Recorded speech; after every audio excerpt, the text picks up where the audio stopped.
ಭಾಗದಲ್ಲಾದ್ರೆ ಕೋಟ್ಯಾಂತರ ಸಂಖ್ಯೆಯಲ್ಲಿ ಜನರು ಅಲ್ಲಿ ಬರ್ತಿದ್ದಾರೆ.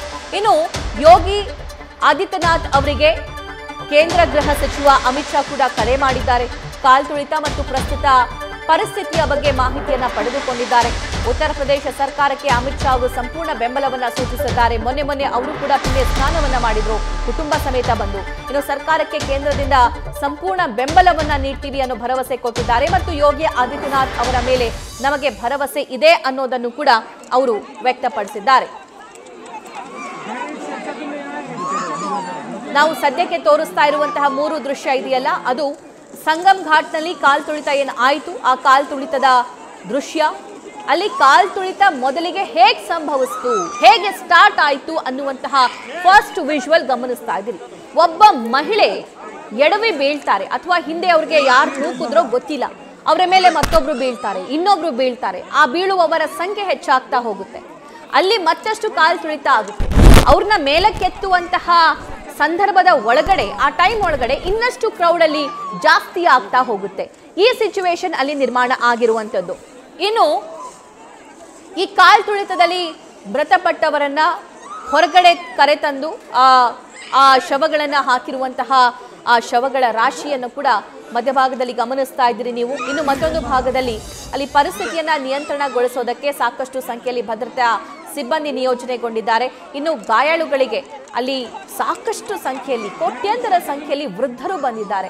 ಆಕ್ಚುಲಿ ಈ ಪುಣ್ಯ ಕ್ಷೇತ್ರಗಳಿಗೆ, ತೀರ್ಥಕ್ಷೇತ್ರಗಳಿಗೆ ಯುವಕರು ಬರೋದಕ್ಕಿಂತ ಹೆಚ್ಚಿನ ಸಂಖ್ಯೆಯಲ್ಲಿ ಅಲ್ಲಿ ವೃದ್ಧರು ಬಂದಿರ್ತಾರೆ.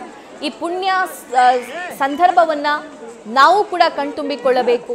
ಮೋಕ್ಷ ಪ್ರಾಪ್ತಿಯಾಗುತ್ತೆ ಗಂಗೆಯಲ್ಲಿ ಮಿಂಗೆದ್ರೆ ಅನ್ನುವಂತಹ ಕಾರಣಕ್ಕೆ ಕೋಟ್ಯಾಂತರ ಸಂಖ್ಯೆಯಲ್ಲಿ ವೃದ್ಧರು ಕೂಡ ಬಂದಿದ್ದಾರೆ. ಅವ್ರನ್ನ ಹಾಸ್ಪಿಟಲ್ಗೆ ಕರೆದುಕೊಂಡು ಹೋಗ್ತಾ ಇರುವಂತಹ ದೃಶ್ಯ ಗಮನಿಸ್ತಾ ಇದ್ದೀರಿ. ಡೀಟೇಲ್ಸ್ ನೀಡ್ತಾರೆ ನಮ್ಮ ಸೀನಿಯರ್ ಕರೆಸ್ಪಾಂಡೆಂಟ್ ಜಗದೀಶ್. ಸದ್ಯಕ್ಕೆ ಕಾಲ್ತುಳಿತ ಸಂಭವಿಸಿರುವಂತಹ ಆ ಸಂಗಮ್ ಘಾಟ್ನ ಸ್ಥಳ ಏನಿದೆ ಅದು ಕ್ಲಿಯರ್ ಆಗಿದೆಯಾ? ಅಲ್ಲಿ ಜನಸಂಖ್ಯೆ ಕಮ್ಮಿ ಆಗಿದೆಯಾ? ಅಲ್ಲಿನ ಸಿಚುವೇಶನ್ ಹೇಗಿದೆ ಮತ್ತು ಬೇರೆ ಭಾಗದಲ್ಲಿ ಇರುವಂತಹ ಜನ ಸೇಫ್ ಆಗಿದ್ದಾರಾ? ಸಭಾ ಈಗಾಗಲೇ ಬೆಳಗ್ಗೆಯಿಂದನೂ ಸಹಿತ ಏನ್ ಕಾಲ್ತುಳಿತ ಆಗಿತ್ತಲ್ಲ, ಆ ಕಾಲ್ತುಳಿತ ಆಗಿರುವಂತಹ ಪ್ರದೇಶವನ್ನ ಕ್ಲಿಯರ್ ಮಾಡುವಂತಹ ಕೆಲಸವನ್ನ ಮಾಡ್ಲಾಗ್ತಾ ಇದೆ. ಮತ್ತೆ ಆ ಸ್ಥಳದಲ್ಲಿರುವಂತಹ ಜನರನ್ನು ಸಹಿತ ಬೇರೆ ಕಡೆಗೆ ಮೂವ್ ಮಾಡುವಂತಹ ಕೆಲಸವನ್ನ ಮಾಡ್ಲಾಗ್ತಾ ಇದೆ. ಮತ್ತೆ ಅಲ್ಲಿ ಪೊಲೀಸರು ಸಹಿತ ಎಲ್ಲಾ ಕಡೆಗೂ, ಅಂದ್ರೆ ಜನರಿಗೆ ಏನ್ ಕನ್ಫ್ಯೂಷನ್ ಆಗ್ತಾ ಇದೆ ಅಂದ್ರೆ, ಈಗ ಬೆಳಗ್ಗೆ ಬಂದಿರುವಂತಹ ದಾರಿನೇ ಬೇರೆ ಇತ್ತು, ಈಗ ಹೋಗ್ತಾ ಇರುವಂತದ್ದು ಅಂದ್ರೆ ಪೊಲೀಸರು ಕಳಿಸ್ತಾ ಇರುವಂತಹ ದಾರಿನೇ ಬೇರೆ ಇದೆ. ಕಾರಣ ಏನು ಅಂದ್ರೆ ಮತ್ತೆ ಒಂದೇ ಮಾರ್ಗವಾಗಿ ಏನಾದ್ರೂ ಜನರು ಹೋಗಿದೆ ಆದ್ರೆ ಮತ್ತಷ್ಟು ದಟ್ಟಣೆ ಆಗುವಂತಹ ಸಾಧ್ಯತೆ ಇದೆ ಅನ್ನುವಂತಹ ಕಾರಣಕ್ಕಾಗಿ ಅವರನ್ನ ಯಾವುದೇ ಕಾರಣಕ್ಕೂ ಸಹಿತ ಅದೇ ಮಾರ್ಗದಲ್ಲಿ ಕಳಿಸ್ತಾ ಇಲ್ಲ. ಅಂದ್ರೆ ಬೇರೆ ಬ್ರಿಡ್ಜ್ ಗಳ ಮೂಲಕವಾಗಿ ಸಂಗಮ್ ಹೇಗಿದೆ ಅಂತಂದ್ರೆ ನೀವು ಅಲ್ಲಿ ನೋಡಿದ್ರೆ ಗೊತ್ತಾಗ್ತಾ ಹೋಗುತ್ತೆ ನಿಮ್ಗೆ. ಸೆಕ್ಟರ್ 18, 19 ಇಂದ ಸೆಕ್ಟರ್ 21ಗೆ ಹೋಗ್ಬೇಕು ಅಂತಂದ್ರೆ ಆ ಭಾಗದಲ್ಲಿ ಬ್ರಿಡ್ಜ್ ಗಳ ನಿರ್ಮಾಣವನ್ನ ಮಾಡಲಾಗಿದೆ. ಆ ಬ್ರಿಡ್ಜ್ ಗಳ ನಿರ್ಮಾಣ ಮಾಡಿರುವಂತಹ ಜಾಗಗಳಲ್ಲಿ ಏನಂದ್ರೆ ಬ್ರಿಡ್ಜ್ ಗಳ ಮೇಲೂ ಸಹಿತ ಜನರಿಗೆ ಈಗ ಹೋಗೋದಕ್ಕೆ ಅವಕಾಶವನ್ನ ಕೊಡ್ಲಾಗ್ತಾ ಇಲ್ಲ. ಕಾರಣ ಏನು ಅಂತಂದ್ರೆ ಒಂದ್ ವೇಳೆ ಹೆಚ್ಚಿನ ಜನಸಂಖ್ಯೆ ಏನಾದ್ರು ಆ ಬ್ರಿಡ್ಜ್ ಮೇಲೆ ಹೋಗಿದೆ ಆದ್ರೆ ಅಲ್ಲೂ ಸಹಿತ ಅವಘಡ ಆಗಬಹುದಾದಂತಹ ಸನ್ನಿವೇಶ ಇದೆ ಎನ್ನುವಂತಹ ಕಾರಣಕ್ಕಾಗಿ ಅವರನ್ನ ಬೇರೆ ಮಾರ್ಗವಾಗಿ ಕಳಿಸುವಂತಹ ಕೆಲಸವನ್ನ ಮಾಡ್ತಾ ಇದ್ದಾರೆ.